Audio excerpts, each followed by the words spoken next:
Oh, what's up, everybody? It is Pat's chat. The voice you're hearing right now is not Doug Kyed's because Doug's in a car and we didn't want to scare you away. If we're just being frank with you, Doug coming home from the Patriots Giants preseason finale, which was a wonderful, great sporting experience. Wouldn't you say, Doug?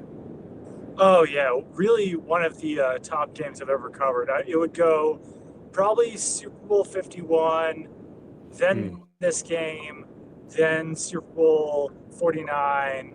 But yeah, this one number two overall, definitely. Yeah, it was. I was complaining about it before it started, so I'm not the right person to weigh in on that. But you just to explain it, because this is now our third car pod. Now I'm obviously not in the car. You're driving back to Massachusetts. You are a dedicated football man, family man. You've got it all going on. So that's why you are where you are. And we said, why make the people wait after a game of that magnitude? Let's podcast right away, right?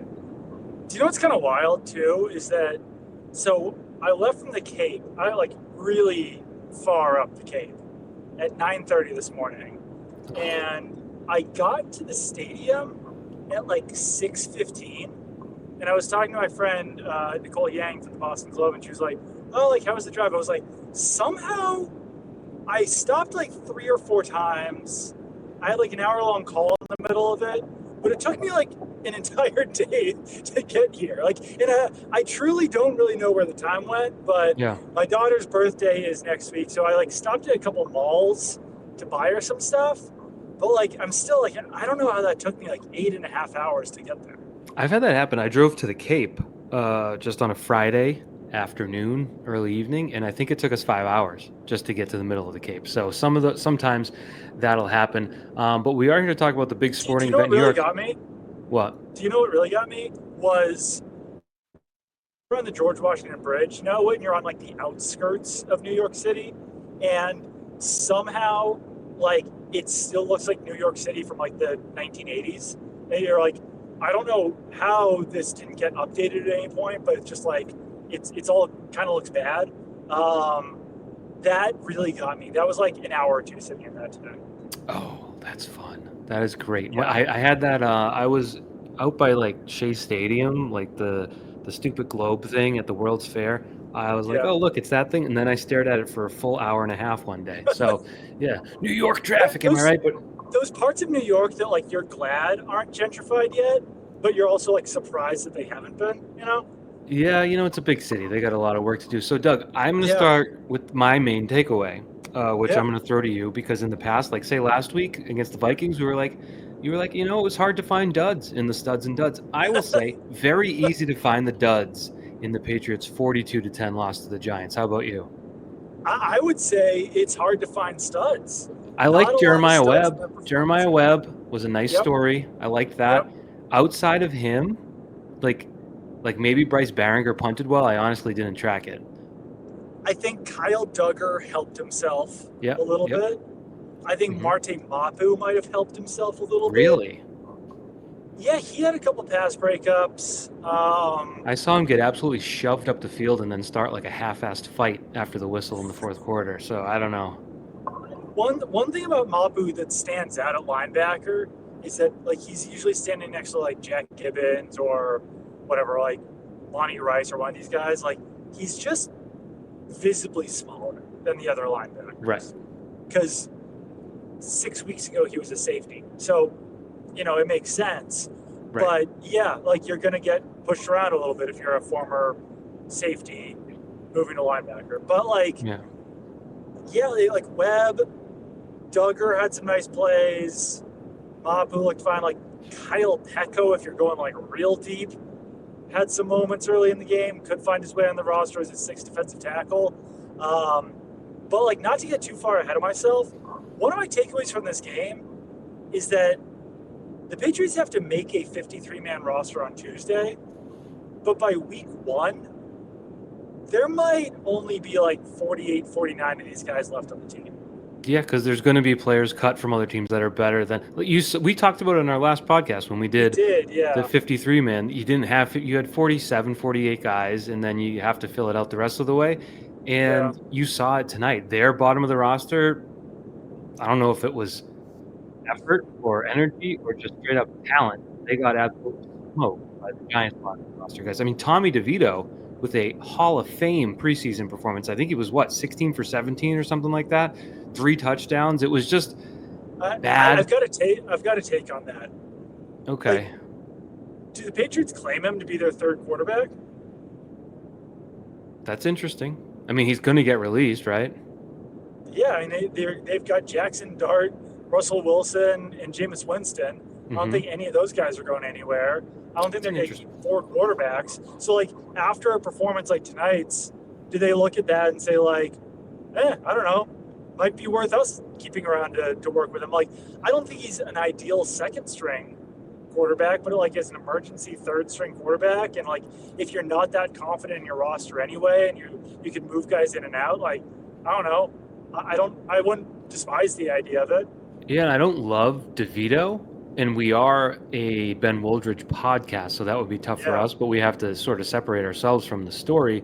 I think he might even be comparable to Josh Dobbs, to be honest with you. Like, there is a conversation to be had about that, so that's an interesting angle I hadn't really considered while watching this game. I was just like, good Lord, there's 2 Italian men just running it rampant up and down the field against the Patriots. But maybe top line negatives, because there were many. I feel like this could have been a big night for Javon Baker, but it was bad. Outside of his work as a gunner, which he drew a penalty and forced a muffed punt as a gunner, but that's not how he's going to make the roster. 0 for 2 targets on him, both on third down. 1 was behind him, but it was just one of those things where it's like, you are allowed to make a play. You are allowed to be an athlete, and this seemed to be his last chance to show something, and I would say he showed absolutely nothing. The most concerning thing about Javon Baker is, first of all, two footballs hit his hands. Yeah. And he caught neither one of them, which, like you said, you're allowed to make a play. You're allowed to make a tough catch. The most concerning thing is that Jeremiah Webb this week, Efton Chisholm week 2, even John Giles week 2, like, these guys are having better preseason games than Javon Baker. So I would find it really difficult if I'm Mike Vrabel and Elliott Wolf and Ryan Cowder and all these guys who have to formulate a 53-man roster to say, like, I'm pounding the table for Javon Baker. This guy has earned it, because he hasn't in the preseason. He's had moments in training camp, and, like, the special teams thing is fine, but at the same time, like, you have to reconcile the fact that, like, your gunner is a guy who's almost never tackled anyone in his life. So, right, like, that, like, even if they like his energy and his physicality and his size and everything there, like, they still can look at the rest of the roster and say, like, sure, but this other guy has actually tackled someone in his life. So, and so I guess the most productive question coming out of that is, does it give Kendrick Bourne a spot on the team, or is he also out of the picture and they go with 6? I think you just go with 6, because, like, I think you could IR Kendrick Bourne, and I think you could even potentially IR Jelani Tavai at this point, since, like, he has done nothing all summer. And then that's why I'm talking about Mapu potentially making an initial roster. But, like, with Bourne, he hasn't shown any signs that he's close. So even if he's ready by, like, week 2 or 3, I think it makes the most sense to just kind of, like, stash him and see what else happens with your wide receivers, and then keep the 6 guys. Unless he's healthy and is like, I'm healthy, cut me, or something to that effect, I guess. Right. But he's not. Like, he's not. So, sure. I don't know. He would have been out there. He would have been practicing. It's a good time to mention that Jordan Schultz reported, I confirmed, that Jalen Polk is having season-ending shoulder surgery, so he's no longer in the picture. Mike Vrabel really doesn't like leaks, also, apparently. Yeah. I remember, I'll do a quick story time. Remember the Monday night game where it was reported by, it might have been Rappaport, I forget who exactly, said Josh Gordon was going to be benched for the first quarter against the Bills on a Monday night or something like that, or a Sunday night, and then he wasn't. And I was like, I think they're sniffing out a rat. So Yeah, I wouldn't be surprised if Vrabel does some interrogations on this airplane and beyond. But yeah, yeah, he was pretty pissed after the game that the leaks are getting out. But we kind of figured that to be the case, and honestly, isn't a worst case scenario for Jalen Pope, the individual, where he right. wasn't making this team, and now he has a Yeah, year to prepare to make next year's team. right. Or be traded between now and next year, something. Yeah, it's probably not the worst thing. Like, obviously, I'm sure that he wishes that he would have played this season, but um, it didn't work out for him. It was a bad summer for him. Yeah, I have a couple of other bigger negatives. There was Jordan Polk, who had a pretty good preseason, Yeah, yeah, two committing penalties. two enormous penalties, one negating a fumble, the other negating a fourth down incompletion. So that was not good for a younger. I don't know if he was going to make the roster, but that certainly cemented Like, that he won't. people seemed pretty psyched on him, but yeah, it's funny. Like, he had a bad day today. Kobe Minor didn't have a great day today. Miles Battle didn't have a great day today. So, like, I think people were trying to like find a sixth cornerback to make this roster, and all three of those guys kind of made that conversation a lot easier in this game by they just didn't step up when they needed to, unfortunately. So I don't think that you really need to like sell yourself on one of these guys now moving forward. Yeah, it was. There was just so many ugly spots. You're right to point out those other defensive backs. How about Cole Strange playing quite a bit, taking a holding penalty on the goal line? That's really not what you're trying to do Yeah. there. I think the broadcast, which you weren't watching because So you that were, was on the fumbled snap, right? it was at the one. I don't think so. It was on the 1 yard line. They handed it off. They got stuffed, and then all of a sudden it's first and goal at the Oh, 11. okay. I thought that was on the fumbled snap, where I was going to ask you if he did that to like save the football, basically. But you're right. I don't think it was because yeah, that was after Woldridge had the 10-yard scramble, almost like I don't know. Did you lose me there for a second? I didn't. I'm just so Okay, locked in on you.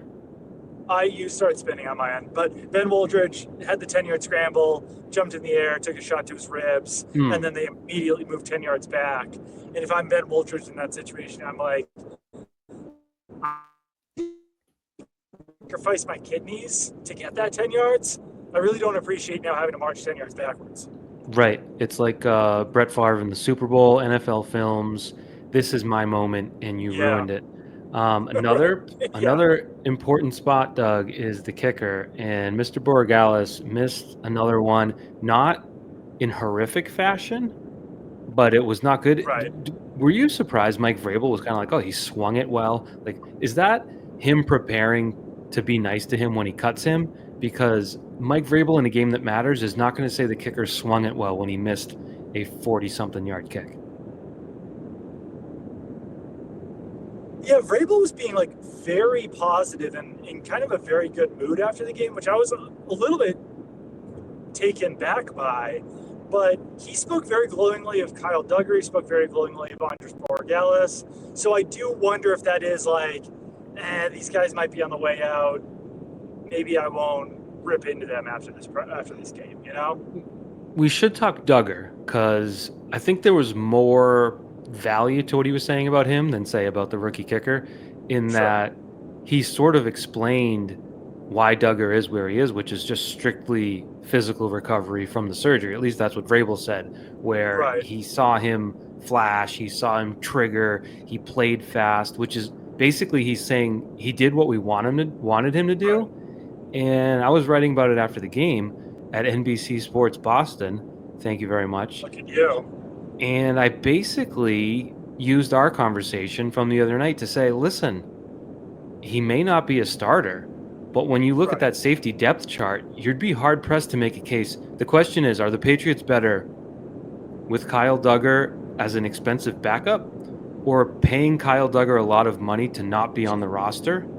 And I don't know the case for B, as long as he has a good attitude and approach. And you talked to him after the game, he seemed to be maybe too much of a down on himself, or I got a lot to work on. So I don't know if he was laying it on thick or not, but I don't know how you make the case that you're better getting rid of him, just Right. given what's there behind Peppers and Woodson. And one of those players is a rookie, by the way.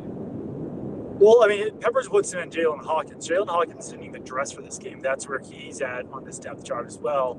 So those are your top three, and then like I think there's a strong case to be made that Duggar, at his best, is another starter with Peppers, and then I don't think that Epps played very well in this game. Pettis. Pettis played pretty well, but he had the penalty. Like, if I'm the Patriots, I probably keep Peppers, Woodson, Hawkins, Duggar, Pettis, and Schooler. Like, I think that's my grouping. Okay.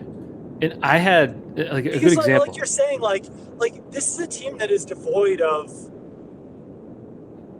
deep talent, I guess I would call it. Right. And Duggar is someone that, like, if you cut him and he winds up being like a Pro Bowler somewhere, then you're like, ah, shucks, guess we could have had him. Like, if he's not fully recovered from the ankle yet, if he isn't fully grasping the defense at this point yet, but there's still the potential there that he could, then I think you keep him around. Like you said, you pay him to be a backup rather than paying him to play somewhere else. Yeah, and there was there was points. It showed later in the game when Duggar laid the wood a little bit, but early on he was like a missile flying into people, like Right. trying to be Kyle Duggar as we know him. Yeah. And like by comparison, there was a play. Zach Pascal caught an in cut on like a 3rd and 7. Pettis wraps him up a yard or two shy of the sticks, and then just gets carried over the line to gain, and it's a first down. And it's like, Right. I don't know how you can make the case that you get better without Duggar as a backup, who has potential, if he can physically get back there, to be literally, like, not to harp on the ESPN thing, but like one of very few Patriots in the last 5 years to be considered top 10 at his position by anybody. Right. So Yeah. I don't know that he's going to get back there, but I think no one's going to take on his contract. You're not going to trade it away. If you trade him away, you're going to be paying him to play for someone else. I don't see the benefit in that when you don't have the talent to fill a 53-man roster. Yeah, you might be losing me here. I don't think so, actually. I think we're good. But no, I agree. And I think that's might be all the Kyle Duggar talk we can take. Mm-hmm. But Jabril Peppers also started in this game, which I found extremely surprising. But I asked Mike Vrabel about it, and like, this is one of those things where, like, I don't mean to make it a comparison. I don't mean to drag Bill Belichick into this. I know that, like, Patriots fans are very defensive, and I totally understand it. I don't think anyone else comes out of that era winning 6 Super Bowls. But, like, if I had asked Bill Belichick after a game, why didn't Jabril Peppers play, and why did Jabril Peppers play? Can I do it? White Can I play? answer? Can I answer for you? Absolutely. Just did what's best for the team. Exactly. And that's fine, obviously. That's the way that he chose to answer all those questions. But I think in this situation, had he answered those questions that way, the next 5 days of conversation is Jabril Peppers on the roster bubble, is Kyed White on the roster bubble. Mm-hmm. So by Mike Vrabel saying we wanted to get Jabril Peppers snaps with Craig Woodson, and I wanted Kyed White to work on some things. He actually wanted to play even longer than I put him in there for. I talked to Kyed White after the game. He said the initial plan was for him to play 1 quarter. He said, actually, I prefer to play deeper into games because that gets me into a better rhythm. So that's why I played the whole first half. Like, it avoids that unnecessary speculation, Mm-hmm. which it is funny because, like, obviously there was a method to the madness for Bill Belichick where, like, he just didn't want to expound on those things. But these are situations where, like, it actually does value yourself to put more information out there so that you're not dealing with all of that and that players don't have to deal with all that speculation as well. Yeah, and I thought the Peppers answer was so simple, and he caught himself from saying too much, where he said, Right. I wanted to see him next to Craig. Like, we've seen Peppers play a number of positions, and we wanted to see him play, and then he just stopped himself from getting into too much detail, and he's like, next to Right. Craig. And it was Yeah. like, understood. Like, that makes sense. Right. There Yes. wasn't punishment. It wasn't whatever. And I thought the Right. Keon White answer was instructive too, where you're like, yeah, because you know what? He is someone that we're expecting a lot from, and you haven't seen much this summer. So, like, work has to be done, improvement has to be done. So they're believable answers too, on top of Right. being interesting, and just being a real answer. So yeah, again, Belichick's way worked very well, but Yes. it is nice. 100%. It's just nice to sometimes know the answer to your question. Yeah, it is funny because, like, obviously there were some questions that you could ask Bill Belichick and get like awesome answers, learn a lot about football, but like there were a lot of times where we would ask a question and learn absolutely nothing from an answer from him. And like we both said, it worked for 20 years. Yeah, better than pretty it good. could have with anyone else. I But that gotta doesn't ask mean that you. we can't celebrate. Yeah. I'll go to next topic for you. It's about the quarterback, Ben Woldridge. We were previously a very big Ben Woldridge podcast. He was 10 for 20, 82 yards, Yeah. 1 touchdown, 1 interception thrown in Jaheim Bell. Did run it twice for 12 yards, including the aforementioned helicopter spinorama down by the goal line. Yeah. I would say in a game where the other team threw the lights out, he didn't look great. I don't know what situation he was in to succeed, but what was your I guess the other night we put him on the roster. So does tonight change your thought on that? It does. I was kind of assuming that it would look similar to the way that it did through his first 2 games, and it didn't. So it could even be like, I don't know. He was off almost all my 53-man roster projections. I don't think I can justify putting him on there, and I think that, like, whether it's DeVito or someone else, it's probably worth bringing someone else in and seeing if you could have a better option. Because as we've talked about before, like, the backup situation is tenuous in itself with Joshua Dobbs, where you can't have a guy, like, you can, but it's not ideal to have a guy behind him who's like firmly a third stringer that probably is not competing anytime soon. Yeah. So I think the interception was probably Jaheim Bell's fault more than Ben Woldridge's fault. Felt like he was expecting him to stop. He kept going, and then the ball went straight to a defender. But even beyond that, I'd also say that, like, you're playing with 2 running backs who are rookies and weren't signed until this summer. Jermichael Hasty was signed off the street. Phil Lutz was out there. Phil Lutz as one of, 4 available wide receivers. Shout out to the Tufts Jumbos. Yeah, and the Delaware Blue Hens. So I think a lot of cards were stacked against him, but I also don't think that he overcame those cards in a meaningful way.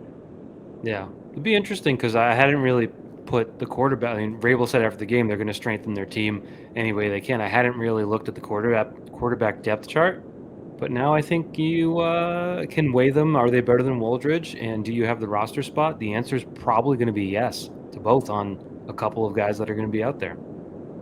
Right. Like, I don't know. Are the Browns really going to keep 4 quarterbacks on their initial roster? I think that is the reporting that's being done.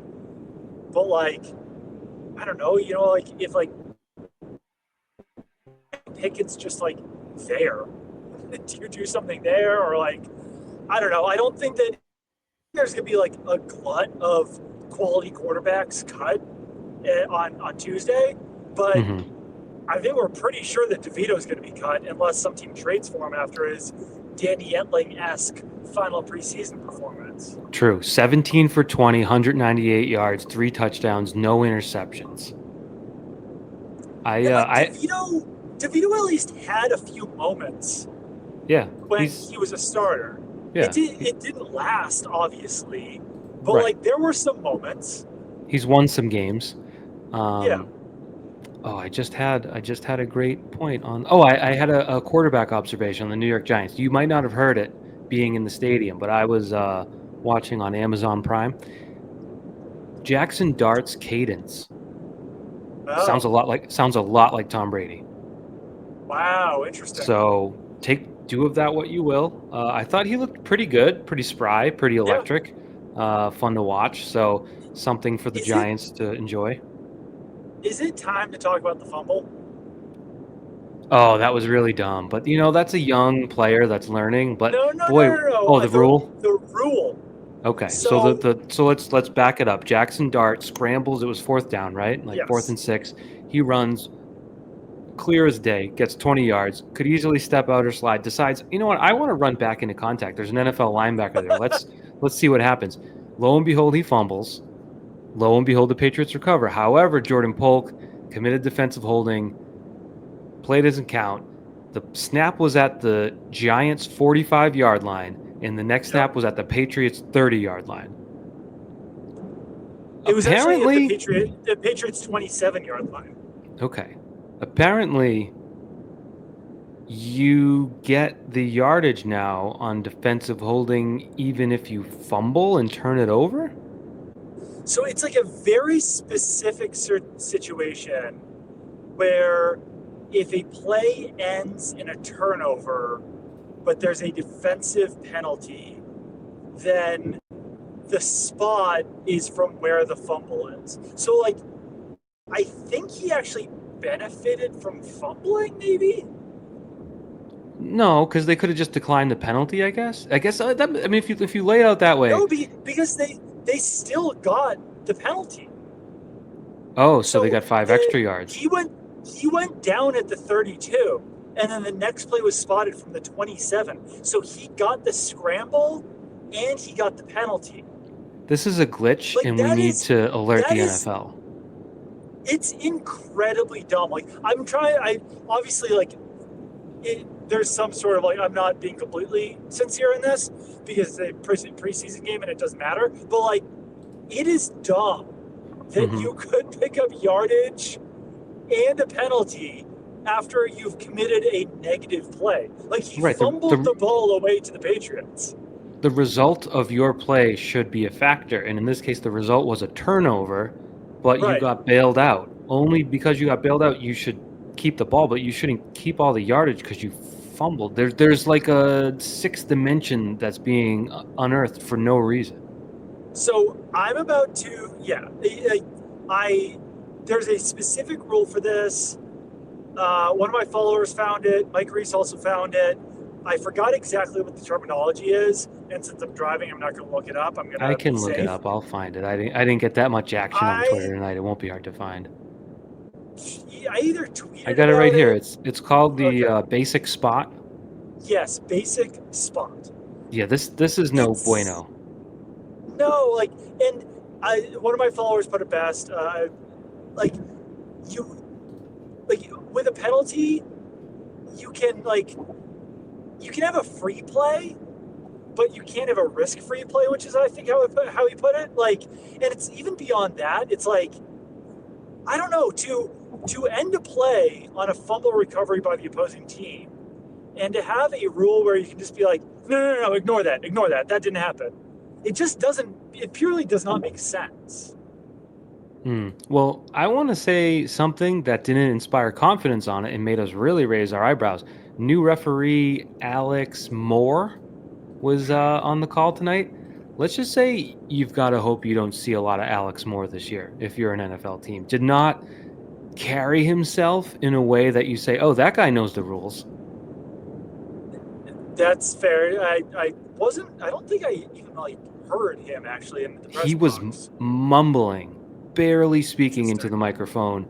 Just was always kind of like, I am truly not sure what I'm going to say, but they make me talk at my job, so I have to say it. So, new referee, my first impression of him was not in command of literally a JV football game. So imagine a Sunday night game or a big game could be a bit of a concern. and will lead to issues like that. And you're right, it doesn't matter. But if this was a real game, say it was, I Oh my don't know, God. say it was Cowboys Packers with the whole country watching, Yeah. it'd be a problem. And I will also say that I don't know how many times there's a drop back while the quarterback's in coverage, he holds. The quarterback takes off, makes it a running play, and ends on a fumble. Like, it's not going to happen that often, let's say. But it is a rule that I do think the NFL should clean up, because you should not get the result of the play and the penalty because you fumbled. Fumbled the ball away. Like, Yeah, that just doesn't you can't make ignore. sense. You can't say you get most of your result, because you Right. still. It's like the opposite or the antithesis of the fumbling into the end zone rule, where Yeah. where the Absolutely, punishment is yeah. severe. The Yeah. benefit is oddly beneficial when you fumble. Right. Very strange. So, Very strange. Not a fan of doesn't this make sense. situation. Yeah. On the game, are we? I think we covered most of the. We did call the Gunnar Olszewski game, so shout out to us. That is true.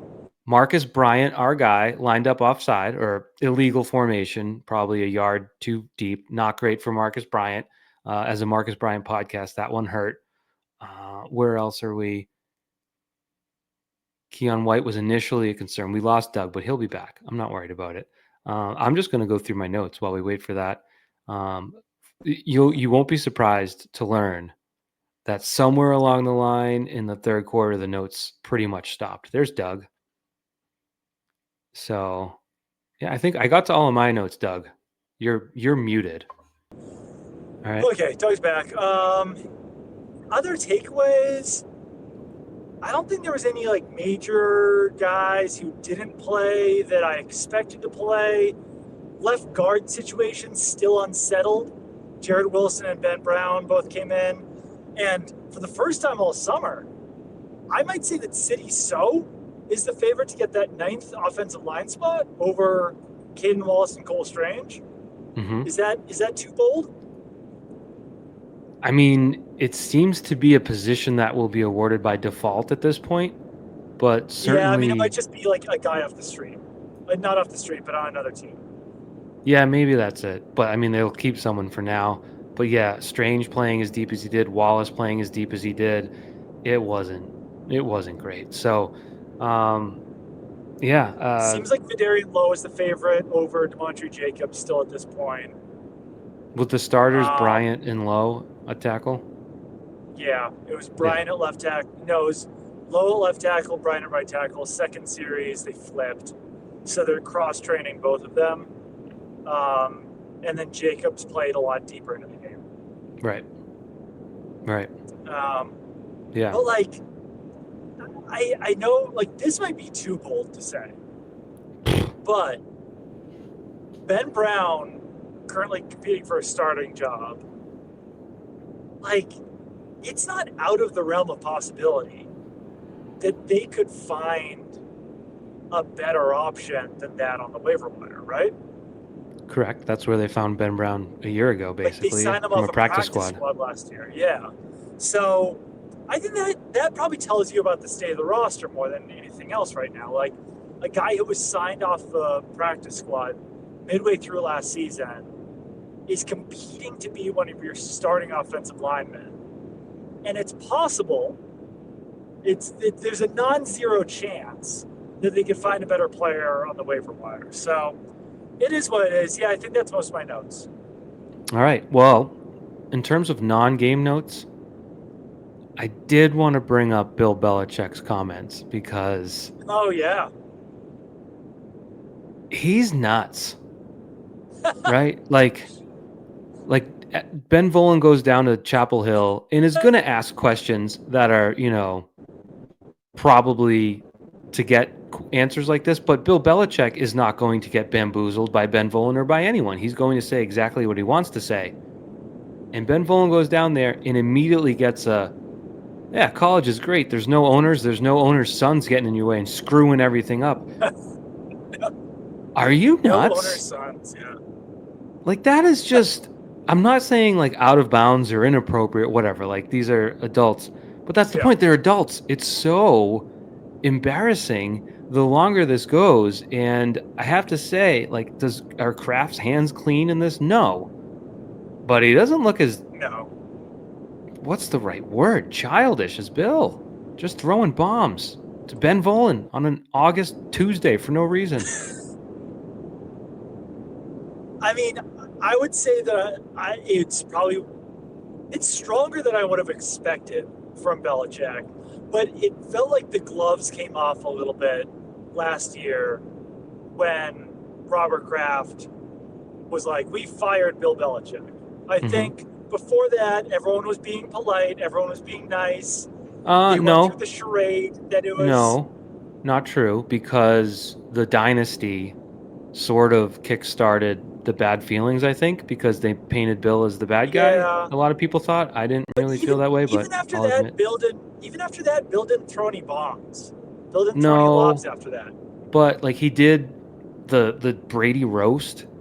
Kraft tried to bring him up for a cheers, and it was the most awkward moment ever. Like Bill wanted none of that. But he did it. He did it. You know. But then like the Brady retirement ceremony, he literally like helicoptered in and not literally in a helicopter. He got driven in by Jordan into the back entrance, walked on stage, talked for like 6 hours, and then walked the hell off and disappeared. Like didn't participate outside of that. So like the iciness was there, but there was no comments like today's. Yeah, it was iciness, not outright mean girls.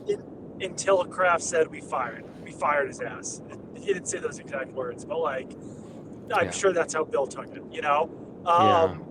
And then after that, Bill's just like, oh, okay, screw it. I'm just gonna do and say whatever I want.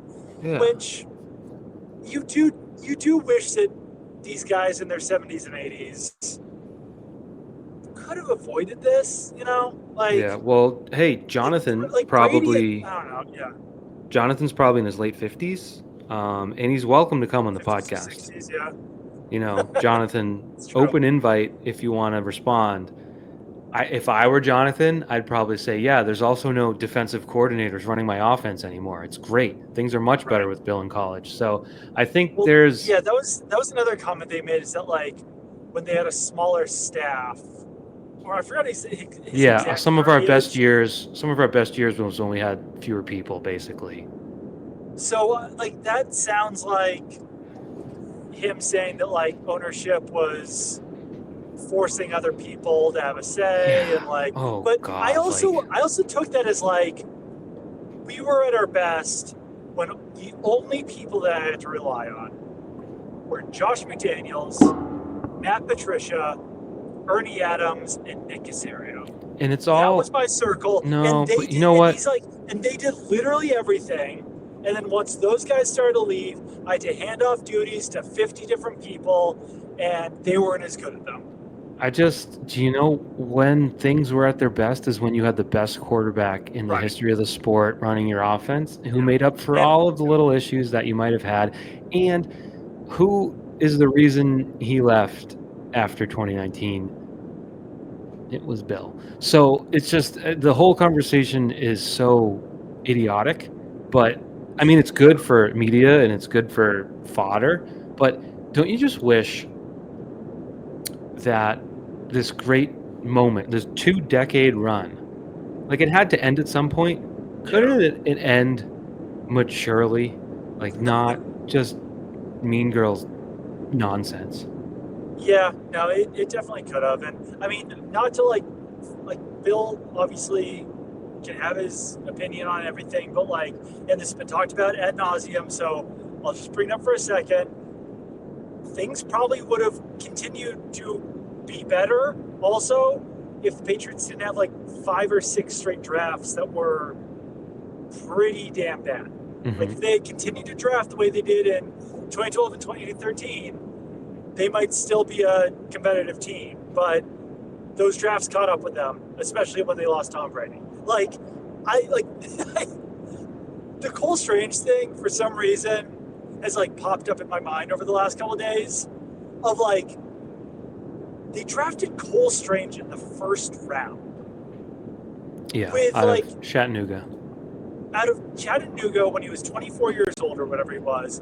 And like, the only way that pick can possibly pan out for you is if Cole Strange is a starting left guard for the next 8 years and you never have to worry about him. But he was never that guy. And now he's on the roster bubble, not even starting. You have to move him to center, and like, it's just unreal that was a first round pick for this team. I agree with you. They could have gotten, I don't know, any more impact position, even if he was a starter for 8 years. It's just the position. I mean, I guess the Patriots are proving now that it actually is hard to find a guard, but it was never an issue during the Belichick era. So I'm not really sure. They traded out of 21, right? To go down 8 spots to that. They could have got McDuffie. They could have got McDuffie. They could have got Tyler Smith. They could have gotten a tackle. They could have got Jermaine Johnson. There's a lot of guys there. I don't know how deep into it you want to go. Breece Hall went 36th. I know you keep going. I don't know. Kenneth Walker III went 41st. So, not to relitigate the Cole Strange pick, but was that because so many other people were in the way, or is it because you just kind of did whatever you want? So, right. I don't know. I don't think that was like I'm totally willing to be wrong about this. Cole Strange didn't seem like a scout's pounding the table for this guy. I would imagine. Maybe he had a good Senior Bowl. Cole Strange seems like a Bill Belichick deciding to do what he wants type of thing. And to be clear, I think you're with me because we're coming across a certain way. I think Bill Belichick, probably the best coach of all time, if not one of three. I felt fortunate to be covering a team coached by Bill Belichick. Like, it 100%. Was talk about a perk of the job. You get to talk to Tom Brady and Bill Belichick about football and just get smarter and be present for that run. Like, we're not haters. I just think it's disappointing. I think it's it doesn't have to be like that. It's the same way I felt watching The Last Dance when it was on during COVID, and you're like, they all got together. They had Michael Jordan, they had Phil Jackson, and for some reason they were like, you know what, one more year and then we're done. And it's like, I do want to clean up something else from last podcast too.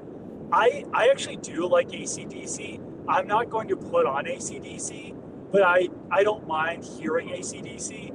I think it's more Michael who doesn't like AC/DC, which he's totally allowed to not like. But I just wanted to clean that up. That when I hear Back in Black or Highway to Hell or Shook Me All Night Long, I don't mind those songs. All 4 minutes of it? You want all 4 minutes of those puppies? At this point in my life, I'm not going to put it on voluntarily. If I hear them, I'm not hating life. Yeah, I think that's the point I was trying to make. Is we're not throwing on the EPs, but you seriously, you Shook Me All Night Long. You want all 4 minutes? I'll take all 4 minutes. Right to the end. If I'm in a restaurant, it's playing. Sure. That's not really listening to music, Doug. I think you're with me. You just got to own it. Like, they're on. When it plays in a stadium, I'm tapping my foot a little bit. That is what I said it's for. You're waiting for the face-off, and you're bam, bam. Then it ends, and then you move on. Like, that's the function of AC/DC in society. I don't need 4 minutes of it ever. That's all. That's fair. I'll take 4 minutes of it. But yeah, it's a similar feeling to when I was like, why did you all decide as the Bulls, the dynastic Bulls, I can't deal with these people anymore? It's like, it seems to be working. And I don't know, to end so bitterly and ugly, I guess is sort of part of sports. But man, I mean, I don't know. You had Gronk back in town this week. He seems to be happy. It's a choice. Yeah. It's a choice. You can be like Gronk. Gronk got treated pretty poorly by Bill Belichick toward the end. It made him quit football for a year.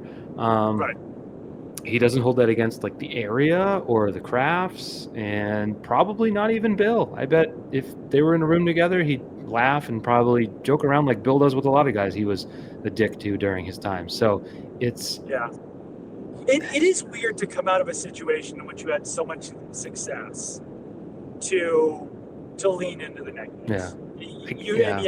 To your point, you wish it didn't have to end that way and be that way, but Bill is who he is. One thing that I don't think was mentioned in the article was Jordan.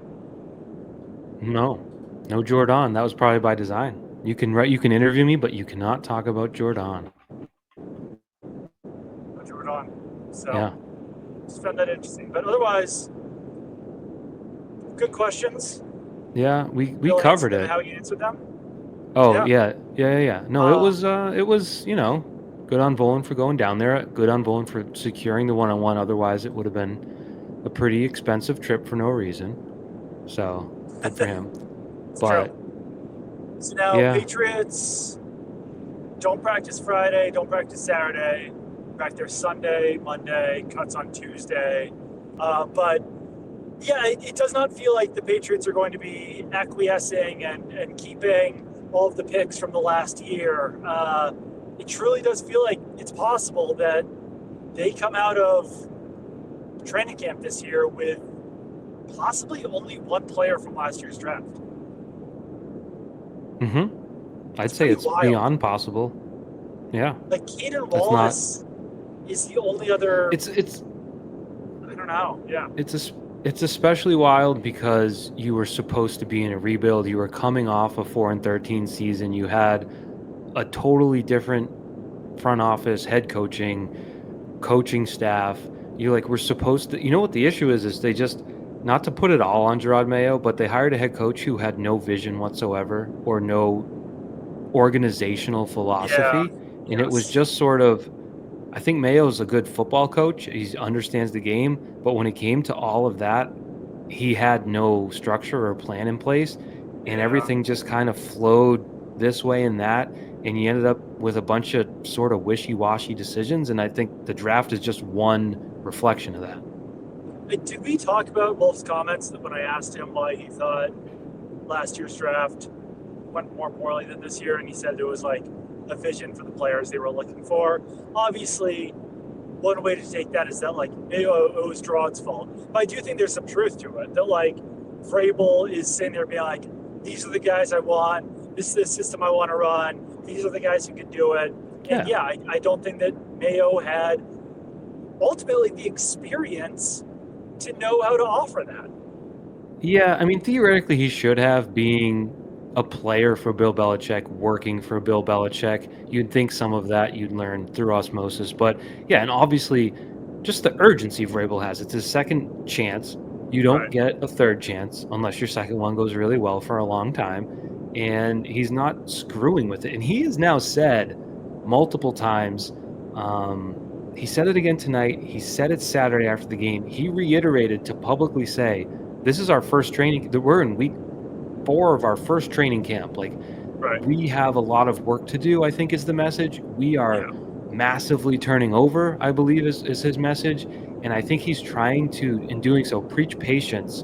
But internally and behind the scenes, while that's true, he's still cracking the whip, because there's sort of a balance between a larger term philosophy on patience and a present day reality of, we have to win this snap, this play, this drive, this game. And he is bringing that where you had no urgency whatsoever last year. No, 100%. And I think that it did allow them to have a better draft. I certainly am not saying that Elliott Wolf should be blameless for last year's draft, because it is appearing to be an outright disaster. When you can only keep your third overall pick from a draft, and everyone else is either on injured reserve or traded or cut, that's about as bad as it can possibly get. And that all gets forgiven if Drake May is a perennial All-Pro. But we've talked about before, like, even with Drake May, it's not like he's coming out of training camp looking like Josh Allen from his third season. There's still some questions there as well. So, can we quickly, I don't want to keep you up, touch on some non-football topics as well? Well, let me just end with this before we move on. And that is, today we are recording on August 22nd around 2 a.m. because we love ball, with ball being podcast. That's, the good news is the preseason over. The bad news is cut down days Tuesday, the 26th. Yeah. Then you've got the remainder of that week. Then you've got a whole Labor Day weekend with no football. And then you've got a whole nother week with no football. And it's not until September 7th you're going to get to see the Patriots play a real game. So that is the downside of the preseason going to 3 games is like, damn, this is a long break before you get to actually see the product. It's legitimately crazy.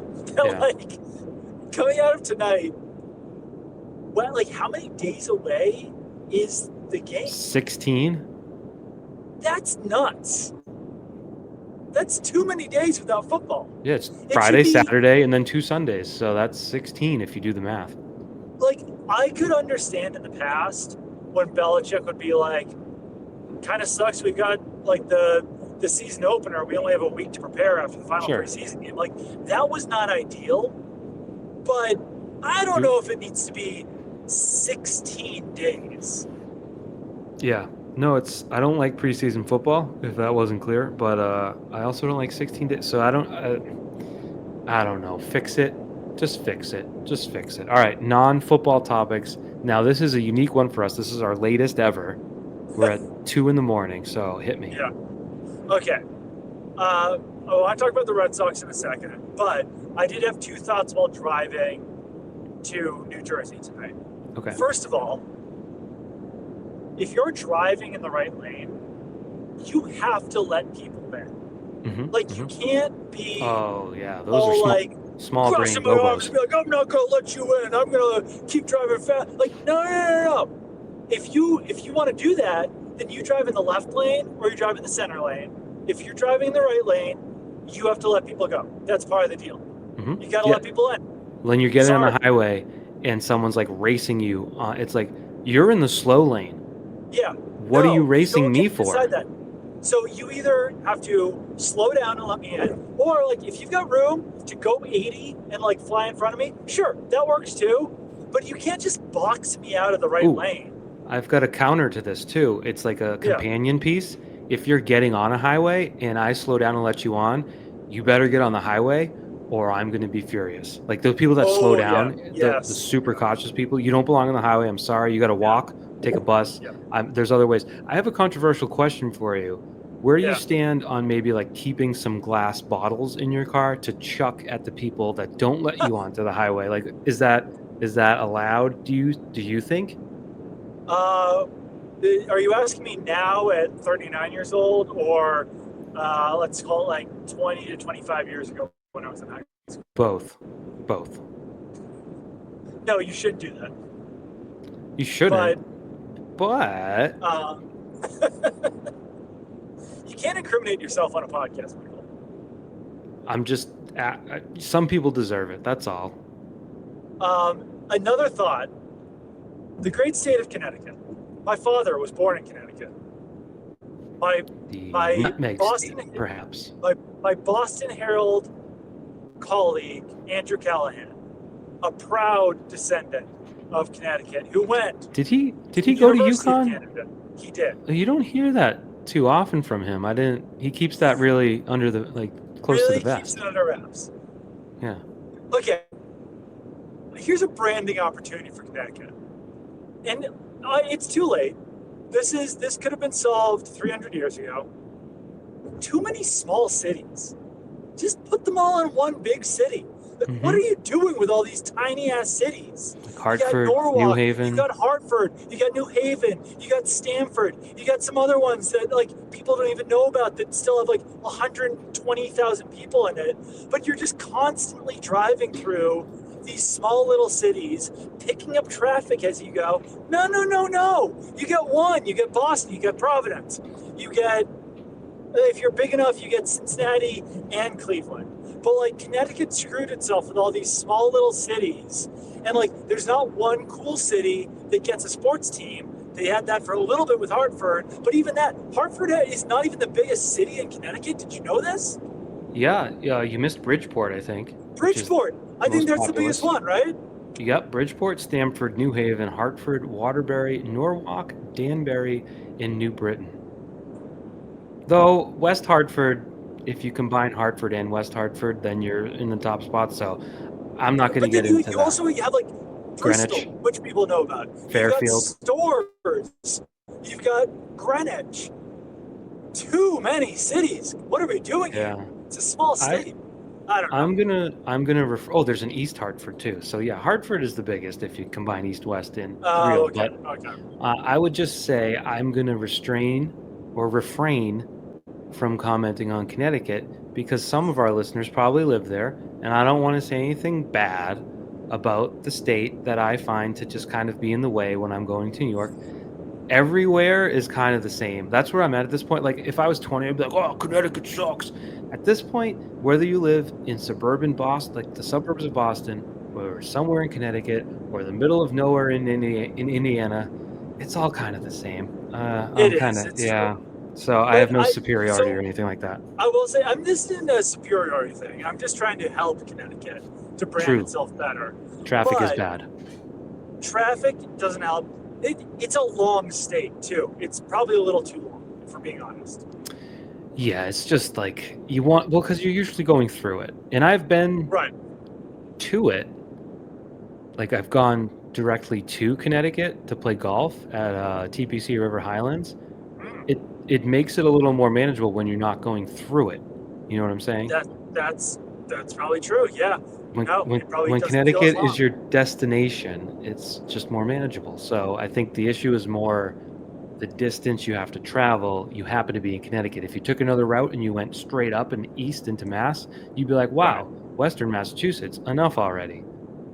It's You've true. got And a like this giant is reservoir in the middle of you. That's ridiculous. I'm also the last person who should be talking about this. I do at least one drive to MetLife Stadium per year, oftentimes two. I spent my early 20s touring in bands, and every single time that we would come home from a tour, it would require a drive through Connecticut at, let's say, like 1 or 2 in the morning. So I know this is uniquely my problem, but I don't know. Yeah, it'd be cool to have like one big city. Let But me it is ask you what it this. is. This is Yeah. called Car Talk because we're a car podcast now. One of us always has Yep. to be in a car at least. You're doing this late night drive. You'll be getting home, who knows, 3 in the morning, call it, 4 in the morning. What kind of I know what kind of fuel your car takes, probably 87 unleaded. What kind of fuel does Doug Kyed take on a ride like this at night? Because the sleepies, the hungries, it's a tough balance. So I did pick up some snacks at the gas station. And I'm gonna see. So I've got a C4 right now. I grabbed what are those Cadbury caramel candy bars? Carmelo or something like that? Caramello Carmelo? from the 90s? Caramello? Is it one of those? Don't get yourself in trouble trying to find it. I've got the I'm internet. not going to. Yeah, it's a caramello. I got a caramello bar. I got some flamin' hot Cheeto things. I went overboard. I got a Bear Yeah. Bell protein bar. I got some honey roasted cashews. Classic. And I also got some sunflower seeds actually. And that was strategic because I feel like if I'm getting tired at the end of the drive, then like that's an activity. You True. know? That might get the heart rate up. So That's like exercise. exactly like has anyone ever fallen asleep while eating sunflower seeds? I mean, Probably, not but not me. yeah. No, that's at least there's logic there. I would have gone Yeah. with those. You ever have those nerd gummy ball things? Oh yeah, those are good. I've had like 3 individual ones in my life, just like, and it was like, get those away from me because good lord, it tastes like something from like a Dr. Seuss novel. So Yeah. if I needed to stay up and had a long drive, I would really go to town on those. I think the sugar content, the excitement level, that's what I would go with. That's a good one. Maybe I mean I spent like $20 on snacks, so I'm probably not gonna stop again. Be a little absurd. But next time I'm I do this, maybe I'll do that. I'm actually waiting for this podcast to end. You're gonna be like, sorry, I wasn't recording. I just needed to stay awake. So So we have to do another hour-long podcast. this was just a phone call. But you did want to talk, do we do baseball boys now, or did you have another topic? Yeah, well, first of all, this isn't the dumbest drive I've ever done in my days on the beat. Last year, I I took a 6 a.m. flight to LA, which required me to wake up at probably like 3 or 4 in the morning. Hmm. And then I spent all day in LA hung out with friends, went to a Kings game, and then I think it was like 11 or midnight Pacific time that I decided that then I had to drive to Las Vegas because I was covering a game in Las Vegas the next day. And I don't think I got into Las Vegas until like 4 in the morning, which I didn't realize. I didn't do the math until I got there that was like 7 a.m. East Coast time. So I had been awake for over 24 hours, the last 3 or 4 of which I spent driving. So this is nothing compared to that one. It's just weird because earlier in this podcast you did outwardly admit that you're 39 years old, yet you still do things like this. I don't know. So here we are. I'm up. So we got Justin Garcia got called up from Worcester. Did not see this coming. I guess now that like Meyer's hurt and like they've like DFA'd some guys, like there's room for him to play. But like Abreu's hurt too. Are there enough at bats? I don't know. This seemed wild. I was so caught off guard by this today. Well, I know he's raking in Worcester. Yeah, but Abreu's hurt. Ref Snyder's hurt, and so when you have games where Nate Eaton's batting leadoff as your DH, and when Yoshida's probably playing more than you want Yoshida to play, you do what you got to do. And I guess you need some bats. Yeah. They got rid of Abraham Toro, who's been a black hole in the lineup as well. So there will be. It probably won't be every day, but I bet he plays 4 out of 6, 4 out of 7.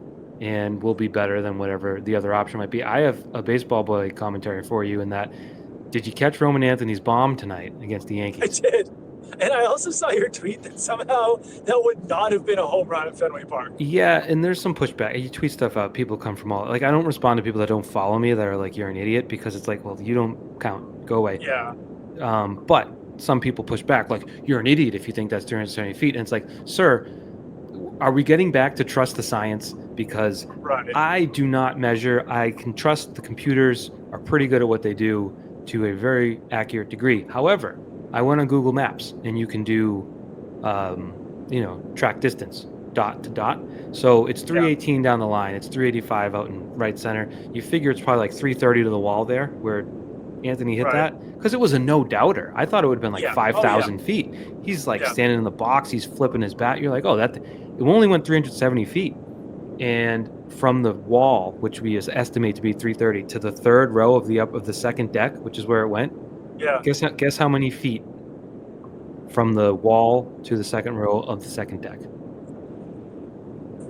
40, 30? 25 feet. So you're talking 350. So it's like, and it's just funny because I tweeted, it makes you really think like Fenway has a short left field wall, a very short right field pole. But that ball is a routine out at Fenway, and at Yankee Stadium, it's this like epic moment. It's just, I don't know. It's the only sport where you really get that variance. And then I started thinking like, what's David Ortiz's career home run total? Right. Yeah. It is 541. 541. How many fly balls to right field at Fenway did he have? Like at least 30. That's a conservative estimate playing there. So it's like, I don't know. Maybe he got some more left field that would have been outs or doubles in other parks, but it's an interesting thought. Well, I was actually doing a relative deep dive on Fenway Park, home run friendly, wind variance recently, because I think it was Jared Carabas tweeted out the red seat, the Ted Williams home run seat, and being like, there's no way that he hit this far. Mm-hmm. And so back when he hit that, the press box did not exist on the top of Fenway Park. Right. So balls were actually being able to be carried out by the wind at that point. And so the Fenway is one of the least wind aided ballparks in the MLB because of that high press box and everything like that. So I think that's another element for David Ortiz where he probably would have hit more home runs if that wasn't there. And you do think of Fenway Park as it's a hitter's park, it's small down the lines and everything like that. But I don't know. Yeah, it's not the easiest to hit home runs. So it is funny. Yeah, I'm trying to look it up while we talk, but which is difficult. The Ted Williams seat is 502 feet from home plate. Right. Is it crazy? Yeah, but like, is it crazy? No. Like, we've And like, seen. based on news articles at the time, it was insanely windy that day. Yeah, I believe it. And the guy Yeah. had a very sweet stroke. He's well known for it. They wrote books It's about true. it. Yeah. I can't get you the longest home runs of this year, but I wish I could. However, I have some sad baseball news. I'm gonna guess they're probably around 450. I got it right here. Huge homers, 467. That's tied for ninth. So the longest home run of this Wow. year, I don't know Oh when it wow. is. 400. Mike Trout hit one 484 feet in April. Damn. So like, yeah, Ted Williams could hit one 502. Come on. The sad baseball news: I was supposed to play in the old time baseball game this week. Yeah, that The sucks. rain postponed it to tonight. I had to work the old preseason game, so I wasn't able to go. Hopefully, I think you could have got a hit off Rich Hill. I really would have loved to see the curveball like up close and personal. I think I would have been on his team. Oh. I think the plan was actually I was supposed to bat for the pitcher when it came up. So Oh wow. now hitting for Rich Hill, that would have been a cool story, but I wasn't able to. So hopefully, Steve Buckley understands and gives me one more invite next year. I'm sure he will. If not, I'll just beg him for it. And I am like a huge baby, like Bill Belichick, and I cry if I don't get my way. So I will make sure I get back in that game next year. But it looked like it was a great turnout, a much better night. Like selfishly, I was like, let's just play in the rain. But right. that would have been bad for everybody except me. So you know what? I'm the bigger man. One last thing on the password. I Googled today how you pronounce his name, and there's 3 different pronunciations on the internet. You said Justinson, right? Yes, that. So I watched a video on YouTube, and his translator called him Justinson Nixon. I would have gone Yost Nixon, but that's a little too literal. So there's another pronunciation out there of Jostinkson, and there's another one that's Joe Stinkson. But his translator said Justinson. Mm-hmm. But in that same clip, he definitely says his name, and it sounds nothing like Justinson. So I think that this is unfortunately just a situation where, like, we're all probably not going to pronounce his name perfectly. Yeah, it's I covered the Bruins quite a bit in my career, and they had a player for a long time named Brad Marchand or Brad Marchand, and even the player himself changed the way he told people and the way he pronounced it himself. He would for a while was like, it's Marchand. And you're like, all right, it's Marchand. There's like, actually, it's Marchand. And then you'd see him on TV be like, hey, it's Brad Marchand of the Boston Bruins. And you're like, you're making it hard for us, buddy. It's not that hard of a name. Just pick one. So sometimes you just don't get a straight answer on that. And we'll probably get this tomorrow. Javon Baker. Yeah, I mean, I said it one way. You said it I assume you were right and I was wrong. But you know what? He says Javon, but like Jalen Polk is one of his best friends on the team, and he calls him Javon. So, yeah. I remember when Michael Vick was coming on, people were calling him Mike Vick, and his mom was like, listen, I didn't name him Mike. So. I think, didn't Bijan Robinson recently come out and be like, actually, it's Bijan or something like that? Yes, something like that. Obviously, we didn't pay enough attention because we were like, the brain is full. Sorry, Bijan. We'll try to get you next week. But, yeah, no, Doug, I think we did it. I think we did the podcast. I'm pretty proud of us. You thought this could be one of our shortest podcasts, and like sometimes I was hurrying along. This is amazing. What timing? Just incredible timing for you to. Nope. This nothing. was just as much on you, I think. You totally went to crap there. I'm assuming you said I did a great job, and we'll see you again next week, probably after Cutdown Day. I'm assuming. Yeah, I think we should do a pod on Tuesday night. All right. Well, we'll see you then, friends. It was a pleasure. Hope you enjoyed this. Yeah. I think it's time to throw up. We'll see you later. Bye.